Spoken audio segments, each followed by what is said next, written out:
red box out, isn't he? Trying to balance a difficult budget a little later on. Yeah, it's a particularly interesting time actually for the UK economy, because just as we're seeing things turn around there, forecasters say that the size of the country's economy will reach pre-recession levels later this year. The UK economy grew by 1.9% last year, one of the highest growth rates we saw in Europe and among developed economies in general, in fact. But the government still has a yawning budget deficit to plug, so we're not expecting any major tax giveaways. Nicholas Rushworth has the story. It is budget day in the UK, and out comes the traditional red box holding various economic measures. George Osborne, the Chancellor of the Exchequer, is likely to announce more austerity in his fifth budget. While unemployment and inflation are falling and growth is up, Britain still has a whopping €130 billion deficit. It's a year to the general election. George Osborne, the Chancellor, is running out of opportunities to announce things that might boost the Conservative Party's popularity. So I think we'll certainly see some attractive measures in the budget, but the size of those measures will inevitably be limited by the state of the public finances. But when a quarter of young people looking Among the key measures expected, a move to raise the tax threshold for low earners, to increase the threshold at which the top 40% tax rate kicks in, and an extension to the Help to Buy scheme for aspiring homeowners.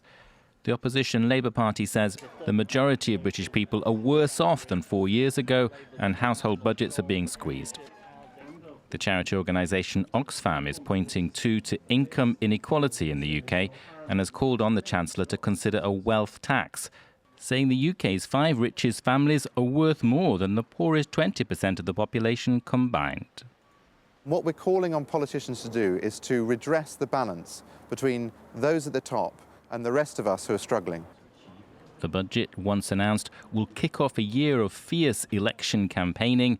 The scale of inequality in the UK will be central to the debate. Now, when it comes to budgets, really the other end of the scale is Greece, of course.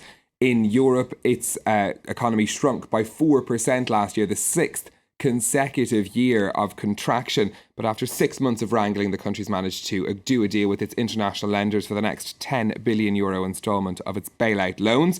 But the Greek government will have to introduce a whole range of measures, including a law which provides for mass dismissal of workers. I mean, it had been very controversial in Greece, but ministers there have said that there will be some relief in this package for hard-pressed Greeks. This inspection, this review was very difficult, the most difficult until now.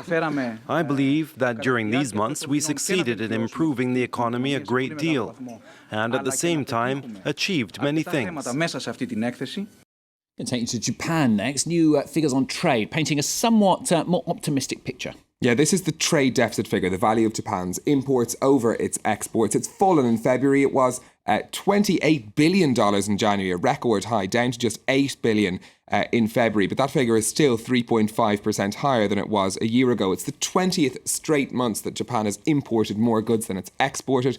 Part of that is down to the huge import of energy that Japan does in the wake of the Fukushima nuclear disaster. But things do seem to be going slightly in the right direction. Let's have a look at the markets then, Stephen. Fairly mixed picture on the Asian markets today. In fact, the Nikkei and the Kospi both in positive territory, but Chinese shares in the red. Investors keeping a close eye on what's going to happen at the Federal Reserve later. We'll hear the first press conference from the new chairwoman, Janet Yellen. And finally, we're going to go back to the UK now. Along with the budget, they've unveiled a new design for a pound coin. Is it going to be green or something? Or no, our producer Chris has just said it looks quite like a euro.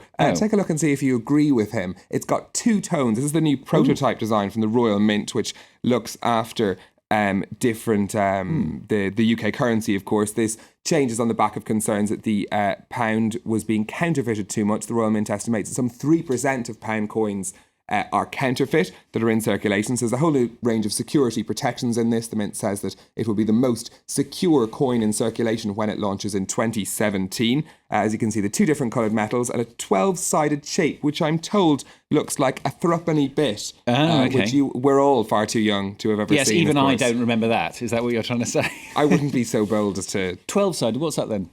12-sided. Oh, I don't know. Twelvicon. No, past a dodecahedron anyway. Which is very good. Stephen with business on Swank.